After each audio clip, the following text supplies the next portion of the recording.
Tonight at 24 Hashtar in Germany, the Islamic Republic of Tehran is warned not to play with fire, while Tehran continues its diplomatic efforts to stop Israel, alongside Abbas Tarakchi's ongoing trips to the region. The complaint against the Islamic Republic at The Hague regarding the case of the downed Ukrainian airplane gives Tehran 1 year to present documents and prepare a defense. The proposal for a new strategy towards Tehran for the upcoming presidential term suggests that the collapse of the Islamic Republic should be the focus of Washington's policy towards Tehran. From the Iran International Studio, this is 24 with greetings, and good evening to our Iranian viewers in Iran and around the world. Olaf Scholz from Germany criticized the recent missile attacks by Iran on Israel, urging the Islamic Republic not to play with fire. Meanwhile, the Iranian foreign minister, during a new round of regional trips, called for collective action from countries to stop Israel and prevent the escalation of war in the region during a meeting with his Jordanian counterpart. Abbas Tarakchi stated that communication channels with the United States remain active, and Tehran will use these channels for message exchanges, if necessary. Our correspondent, Samiran Garai from the U.S. State Department, is with us. The Iranian foreign minister, Samiran, says that communication channels are still open, and it can also be noted that there are other corridors from Cairo to Muscat. What do we know about these last-minute contacts before a potential Israeli attack? Furthermore, Mr. Araki mentions that communication channels with the United States are open, and the Islamic Republic has always maintained these channels, using them whenever deemed necessary. In addition to this, it is important to note that specifically, in his remarks about these channels, he referred to the Swiss embassy as one of the channels available to the Islamic Republic. As a matter of fact, we have not heard anything from the United States regarding Mr. Araki's comments, and in recent days, there have been no statements from U.S. officials about whether they are communicating directly or indirectly with the Islamic Republic. Another channel that exists between the Islamic Republic and the United States is Oman, specifically the indirect negotiations in Muscat, which Mr. Araki mentioned just a few days ago are currently on hold due to the existing tensions. According to the Islamic Republic, these negotiations are solely focused on nuclear issues, not on matters related to regional tensions. Mr. Araki has initiated a regional tour starting from Lebanon, visiting Syria, Saudi Arabia, Iraq, Jordan, and Qatar in the context of the ongoing scenario. Today, King Abdullah II will be seen in Jordan before heading to Egypt, and it seems he also wants to complete his trip to Turkey. However, Egypt is particularly important for us tomorrow. Earlier this week, on Monday, we heard news that the head of the Shin Bet traveled to Egypt after weeks and met with Abbas Kamal, the head of Egypt's intelligence services. The news regarding Mr. Safar, the head of the Shin Bet, was related to the ceasefire between Israel and Hamas in Gaza concerning the exchange of hostages and Palestinian prisoners. With little discussion about regional developments, there was no mention of regional developments at all. The discussion was about what Israel and Egypt would do regarding the current situation in Gaza. Certainly, Mr. Araki's trip to Jordan and his meeting with King Abdullah, or about regional tensions and the role that the United States can play as a mediator between Israel and the Islamic Republic. There were definitely discussions about the role Egypt can play. However, the important point, ultimately, is that today Axios news site published a report on this matter, with fewer details about other trips. The United States and Mr. Blinken, the U.S. diplomat, are eager to leave behind a legacy related to peace and a ceasefire agreement. Mr. Blinken is speaking with Israeli, Emirati, and Egyptian parties to possibly have a Plan B for after the presidential elections. Currently, the discussion revolves around the very difficult conditions in northern Gaza. The United States wants to improve the human rights situation there. A ceasefire could eventually be established if the Biden administration prepares the groundwork. because we know that Mr. Blinken believes that no agreement regarding a ceasefire will occur until Biden, meaning until the end of the term when Mr. Biden is President of the United States. There will be no ceasefire. However, they want to create the conditions for a ceasefire. They should create a fire of debate and have a plan. It seems that a lot of attention from the United States is currently focused on this, and it is also directed towards Lebanon. Recent developments regarding Lebanon have drawn the attention of the United States there as well, and the events that occurred over the past 2 weeks concerning Hezbollah in Lebanon seem to have opened up a bit. The United States has spoken less publicly about Hezbollah, the Islamic Republic, and about limiting Israel's attacks against Hezbollah or its restraint regarding attacks on the Islamic Republic. The United States has not officially commented on this at all. Thank you, Samira.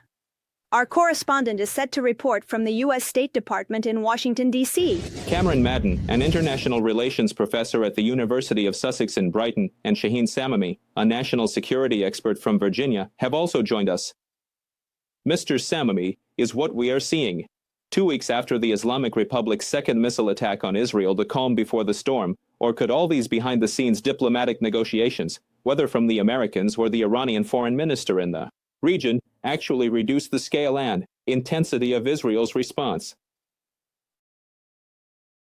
Greetings to you, dear Mr. Farahzad, dear Dr. Matin, and the beloved, esteemed people of Iran. The issue at hand is that Israel has indeed made its decision. They have even determined the specific locations they indeed intend to target. Israeli generals have discussed and exchanged ideas on this matter with active duty generals in the U.S. and even with retirees. However, they have not yet finalized everything.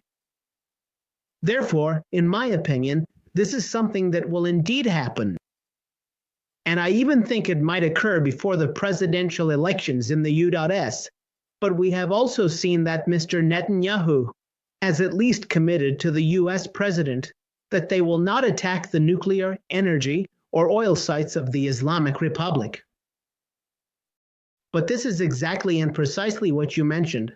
This calm and quiet before the storm of the Islamic Republic is precisely because they are trying every possible avenue to at least try to mitigate one or more of the destructive aspects of these attacks, or at least find at least a minimum perspective through dialogue and discussion with all the countries in the region about which areas should be better and more effectively protected.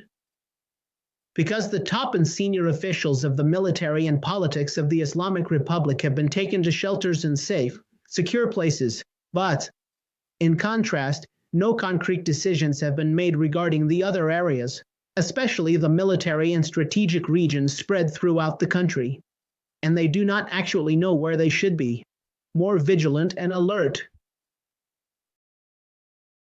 Mr. Matin, if we are not caught off guard by Israel in the 90th minute, based on everything that has been constructed outside, it seems that Israel's targets will be military, and nuclear and energy facilities are not included. Now, the big question is if they strike smaller targets, hitting points that the Islamic Republic can use to keep its face red, as some diplomats are saying, that might be plausible. However, the bigger question is whether the Islamic Republic can remain silent or will witness the third attack of Iran on Israel if the scale of these attacks is extensive, meaning the level of destruction and potential casualties is high. I think the possibility of this surprise you mentioned is completely there and even quite high. Despite reports indicating that Israel has told the United States it will not attack oil and nuclear facilities. However, all these reports also indicate that at the same time, Israel has refrained from providing details of its targets to the United States. Israel has stated that ultimately they will make decisions based on their national interests, and even mentioned that the information shared with the U.S. could change at the last moment, and there are reasons for this. If you look at the issue from a more strategic perspective, Mr. Netanyahu is likely to prefer that Mr. Trump comes to power, as Trump has threatened and outlined the Islamic Republic's plans against Israel, and certainly, if he wins, he could adopt very tough positions against the Islamic Republic. Therefore, Mr. Trump's victory might be part of Mr. Netanyahu's strategy, and this victory could be facilitated if, in fact, Israel. An attack on Iran could provoke a response from Iran that would force the Biden administration to cooperate, because if they don't, it would actually benefit Trump in the elections. If they do cooperate, it would be in favor of Israel. For this reason, I think this possibility exists. Meanwhile, I believe that considering the Islamic Republic's goal of its second attack was essentially to restore its deterrence against Israel, it is unlikely that the Islamic Republic would refrain from responding if a military attack occurs, even on a relatively small scale. If the attack is, for example, a cyber one targeting Iran's communication infrastructure without causing any explosions or casualties, then perhaps they could save face and not respond. However, it doesn't seem that Israel genuinely wants to carry out an attack that would inflict serious damage on the Islamic Republic, whether militarily, economically, or in terms of its nuclear capabilities. Mr. Sami, with 3 weeks left until the U.S. elections, it can be assumed that if there is indeed a very widespread conflict, whether wanted or not, it could ultimately affect the U.S. elections. How much do you think it is possible for the Israelis to endure at least until Election Day without directly impacting the elections, and then have more freedom of action? This is an interesting point you are mentioning. However, the pressing and urgent issue at hand is that Israel does not want to wait for a long enough period for the matter to be forgotten, or at least for the suspicion to arise that Israel has lost the ability to make firm and decisive decisions to confront the Islamic Republic. On the other hand, Israel is very eager to take full advantage of the favorable weather and atmospheric conditions that are currently much better. Whether in the next month, 3 weeks, or 5 weeks, to achieve its strategic objectives. This is indeed precisely why I think, as the Israelis have also clearly stated, they firmly believe they need to carry out this significant attack before the U.S. presidential elections. One major reason for this is that, regardless of which of these individuals is elected in the U.S., there will be another 2.5 months before that person officially becomes the president, which will require some time that Israel may not want to spend. However, there is also the possibility that Israel wants to bring to completion what it has started in the north with Lebanon and Hezbollah, as it calculates that the Islamic Republic is not going anywhere and is just sitting there, so we can push back the timing of our attack a bit. And in this way, they keep the Islamic Republican government leaders somewhat apprehensive about when and where Israel will attack, and what the consequences of that attack will be. Somewhat. Mr. Matten, one point that has perhaps received less attention these days is the nature of the regional countries, especially the Gulf states. We know that, on one hand, many of them are not particularly fond of the Islamic Republic, but on the other hand, they are also concerned that an escalation of the war in the region could also affect them. Yes, exactly. And there have been many reports suggesting that the Islamic Republic has stated that if its oil facilities are attacked, it will target the oil facilities of the Arab allies of the United States, specifically Saudi Arabia and the UAE. How serious is this, especially if the anticipated attack by Israel does not occur through the airspace of these countries? In this case, these countries have their own defense pacts and specific security guarantees from the United States, which actually increases the risk of an attack by the Islamic Republic on them. Because at that point, the United States would not only operationalize its commitment to defend Israel, but it might also do so regarding them, which would have a significant consequence for the Islamic Republic as it tries to minimize potential Israeli attacks. Furthermore, I believe that Israel does not want to be unaffected by the upcoming United States elections. and certainly they will arrange their actions in a way that will have an impact. Now, whether they truly believe that Trump is better for them or Biden is something we can only speculate about. However, logic dictates that during the election period, and in this transitional phase that Mr. Sami mentioned, Israel's freedom of action in relation to the United States is greater, and all these equations may change even more if we question the assumption that many observers have held until now, which is that the United States opposes the expansion of the war. This means that perhaps the United States, despite the public statements of American officials regarding, for example, a ceasefire in Gaza or actually softening Israel's attacks on Lebanon, may have come to the conclusion that Israel has both the capability and the will, as well as the motivation, to deliver a serious blow to the Islamic Republic's regional influence. The United States may publicly state that they are opposed, but secretly they may even encourage it. We know that just a few days ago, advanced U.S. THAAD missile defense systems were deployed in Israel, and American personnel will operate them. This, in my opinion, does not indicate the will or desire of a country that is strongly opposed. In fact, if Israel's military operations are against Iran or Iran's allies, and if we take this assumption to be correct, then we should expect a broader and more serious attack from Israel against Iran. The text contains errors and lacks clarity. It mentions Cameron Madden, possibly in an academic context.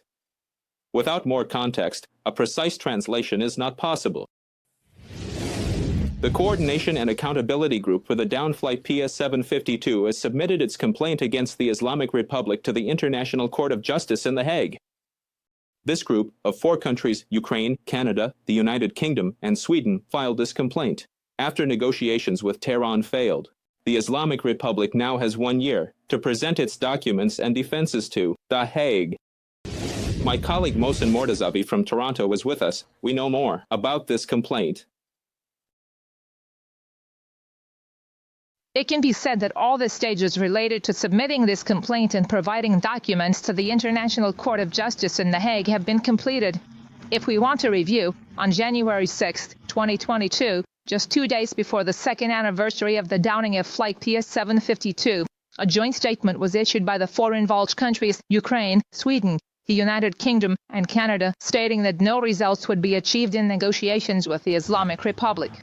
And after this, they would pursue this process through legal means. On the 28th of Dostam, 11 months later, they asked the Islamic Republic, based on the 1971 Montreal Treaty, and next week, when Montreal announces and presents its documents regarding whether it has ensured the safety of the passengers. After that, on July 4th, the same complaint we are discussing was registered at the International Court of Justice in The Hague. On October 2nd and 3rd, which is about a year and 2 weeks ago, in the same court, representatives from 4 countries met regarding Islamic affairs but were unable to reach a conclusion. Ultimately, on October 16th of last year, the International Court of Justice in The Hague set a 1-year deadline for the 4 involved countries to prepare and submit their evidence and documents.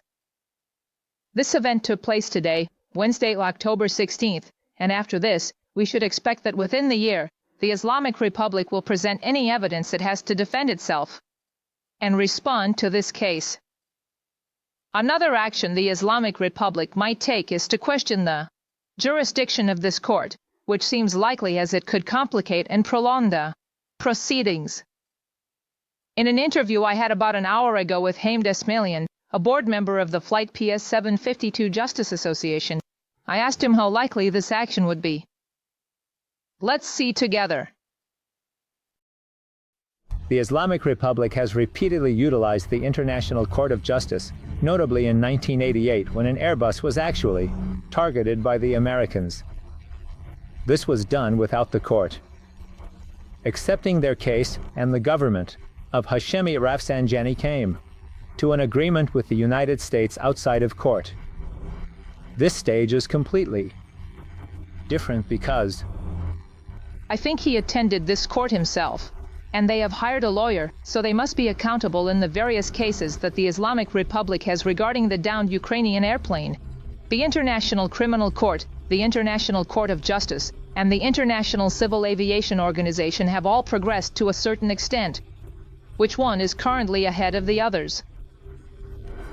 It seems that now the International Court of Justice and of course ICAO, since the same procedures were followed there, have questioned the jurisdiction of ICAO.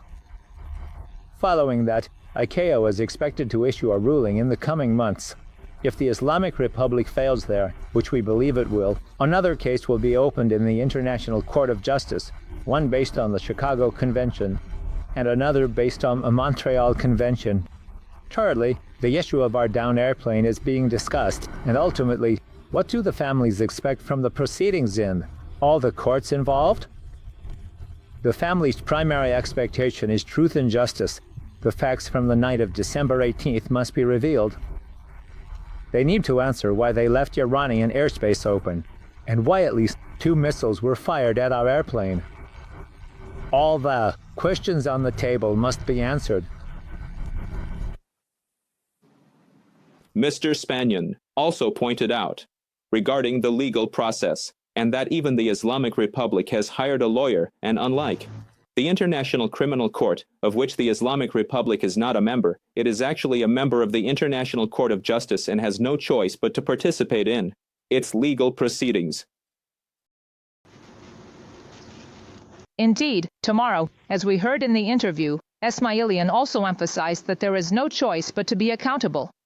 However, considering the reference to the past, which the Islamic Republic tries to use to prolong and complicate the process, it is expected that they will want to question the jurisdiction of this court. This is contradictory to the actions of the Islamic Republic itself, as we have seen multiple times, even regarding this case of the downed PS-752 airplane.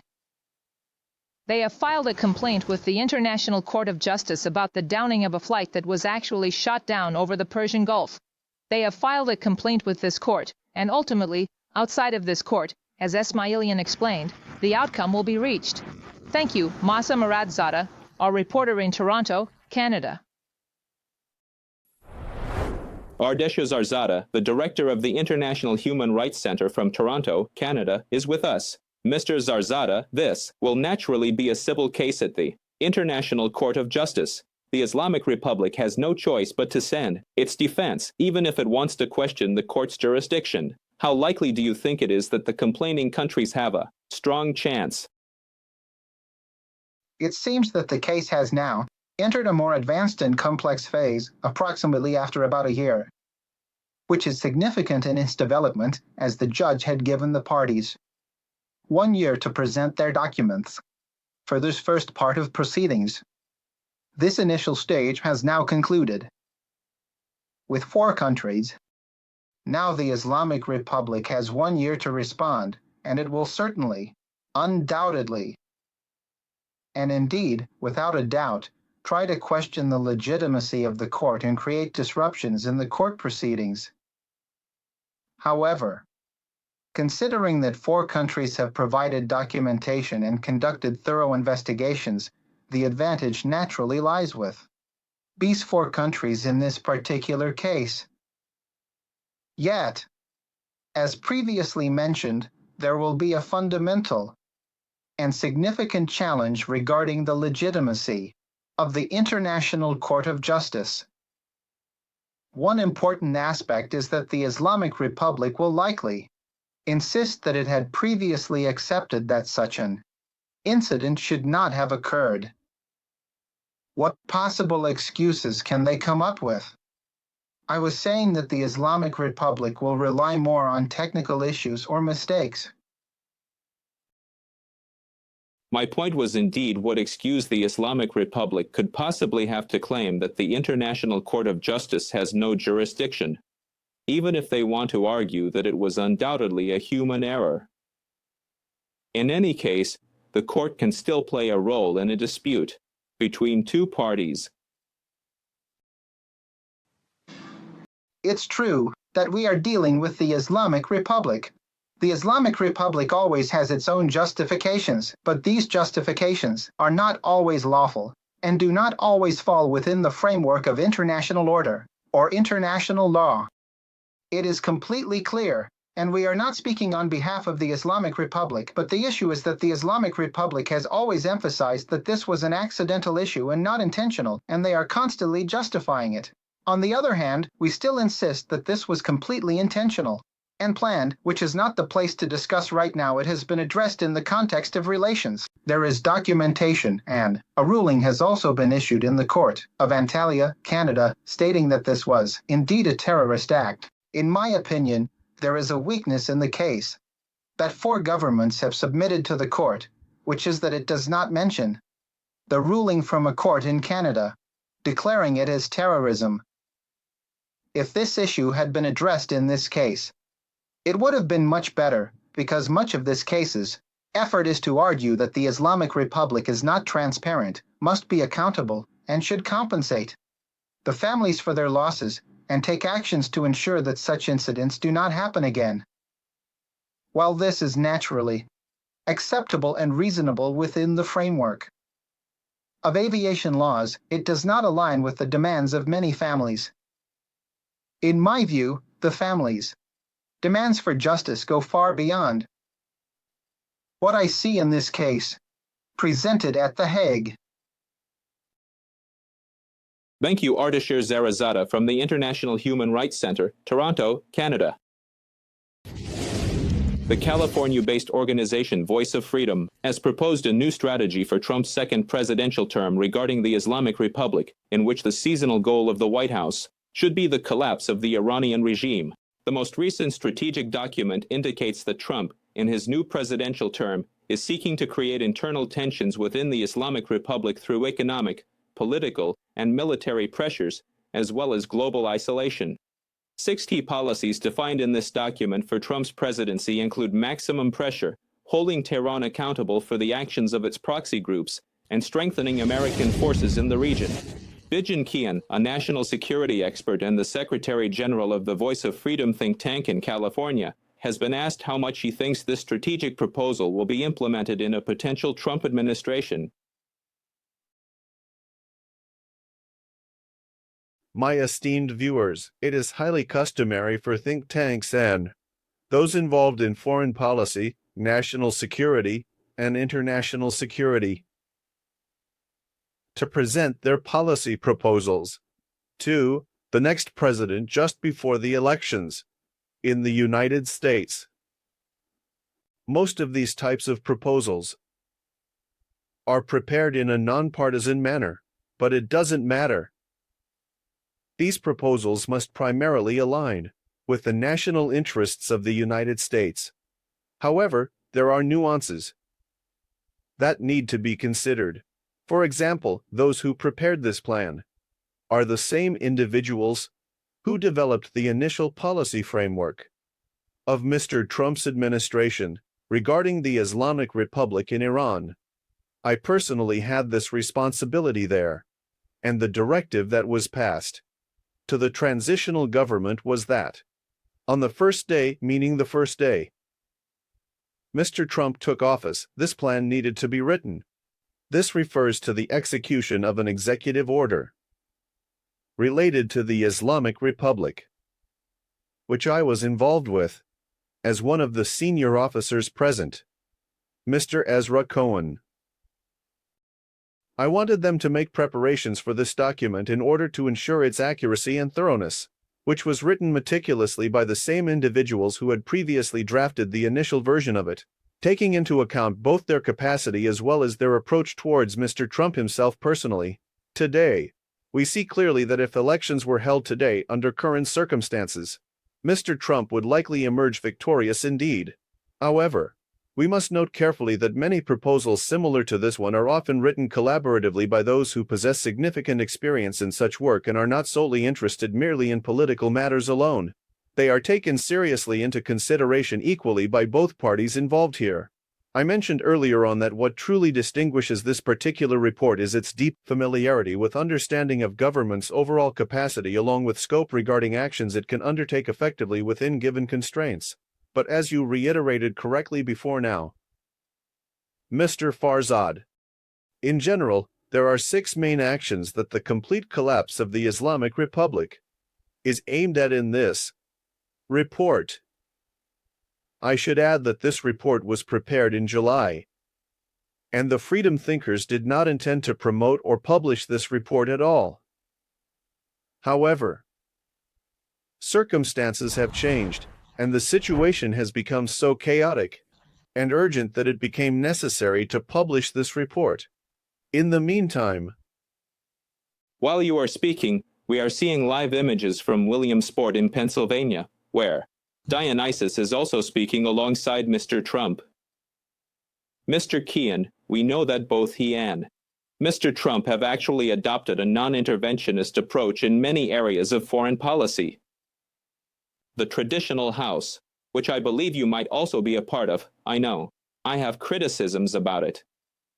How much do you think an inward-looking government, like Mr. Trump's, could take such an extreme or significant action that would effectively lead to regime change in a sister country?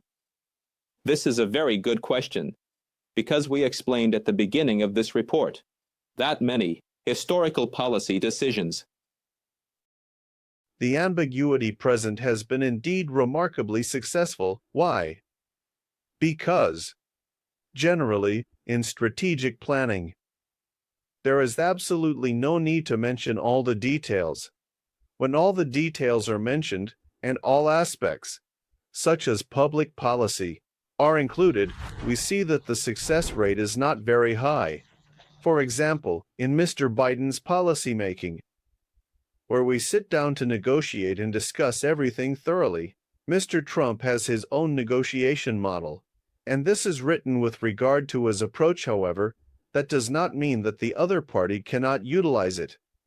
The difference is that what makes this report completely different from other reports is that it is written in a way that the ambiguity that Mr. Trump and his team will rely on creates a situation where the opposing side is constantly caught utterly off guard, completely surprised, and in a state of thinking, "We didn't expect it to turn out this way." This contradiction exists, for example, when Mr. Trump says, "We do not intend to carry out a coup." It doesn't mean that his actions are well thought out, as we have indeed seen in his policymaking. However, his policies are truly and correctly directed towards Europe. This ultimately poses a problem for those who are not involved, and only see this as a contradiction. They say, yes, Mr. Trump is going to make a deal with the Islamic Republic, but they should pay careful attention to how Mr. Trump makes deals. For Mr. Trump, a deal means winning. Mr. Kian, let's assume we cut off the draft section. Let's say tomorrow Mr. Trump wins the election and his national security advisor calls you from the White House, or even Mr. Trump himself calls and says, "Hello, Bijan, I read your article and I agree. We need to overthrow the Islamic Republic and destroy it." But what about the day after? What plans do we have for the day after? In the void of the Islamic Republic, what alternatives do we have? You see, the solution for the Islamic Republic is achievable both within Iran and with help from abroad. I can assure you of this, not on behalf of Mr. Charam, but as someone who is an observer and closely monitors these events. There is no concern about how the country will be managed. Today we have a figure named Shahzada Reza Pahlavi, who is determining the direction of change. There is no expectation for him to take any aggressive action. But the system will be positioned in a way that those who are responsible for managing the country will do so according to the demands of the people of Iran. In my opinion, this issue could be a fabricated problem and a source of fear that, in my view, does not actually exist. There is no concern about how the country will be managed. On the day the Islamic Republic is no longer in power, Prince Reza Pahlavi has also spoken about this, and in my opinion, it is practical and there is no reason for concern. If we expand on this, it becomes a point where we say that if the Islamic Republic goes, since there is no alternative, chaos will ensue. Therefore, the Islamic Republic remains. we oppose this idea, and even the suggestion of this question, but this question is repeatedly raised, without much response, leading to the conclusion that it is better for the Islamic Republic to remain.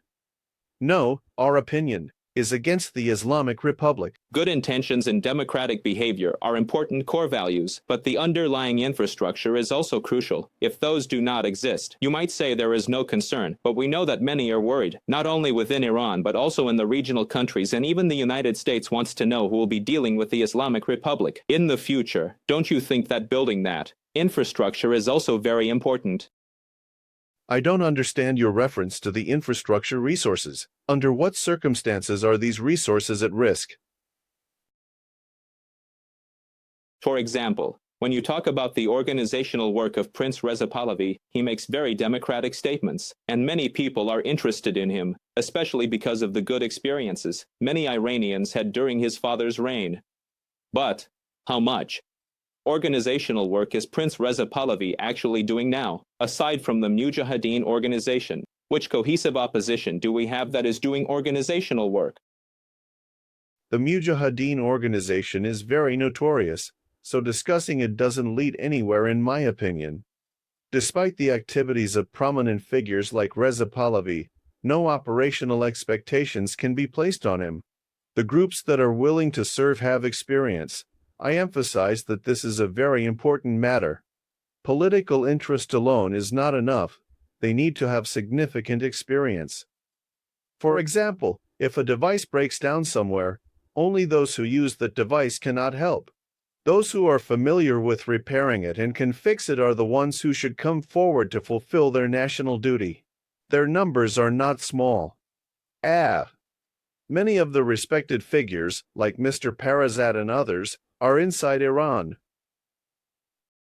So, in my view, there is absolutely and undoubtedly no shortage of what is necessary to manage the country internally and effectively, and if help is needed from abroad, if necessary, Muslims with relevant experience should fulfill their important national duty. Thank you very much. 9. We can. Thank you, Azam. Our perspective should be about what the reality is and how we will definitely deal with it. In my opinion, there is no problem. The gap that you express concern about will not exist. Dijan Akayan, security expert and Secretary General of the Avey Azadi think tank. Following reports of the killing of Afghan citizens at the Saravan border, the special representative of the president for Afghanistan has denied this issue. Hassan Kazemi Komi emphasized that the Islamic Republic is determined to return illegal immigrants and to deal with their unlawful entry at the borders. According to reports received by Iran International, a number of refugees from Afghanistan who intended to enter Iran on Sunday were killed and injured in a landmine explosion in the Kaligan area of Sarab. My colleague, Alavi, has joined us from our principals in Washington, D.C. Maybe the reports published about this incident do not give us accurate info. What do we know about what happened? Unfortunately, there is really no accurate and clear information available, because the incident occurred in an area that is very difficult to access. On one side is the Islamic Republic, which, due to its poor track record in these matters, cannot be relied upon for information, essentially denying any method or type of.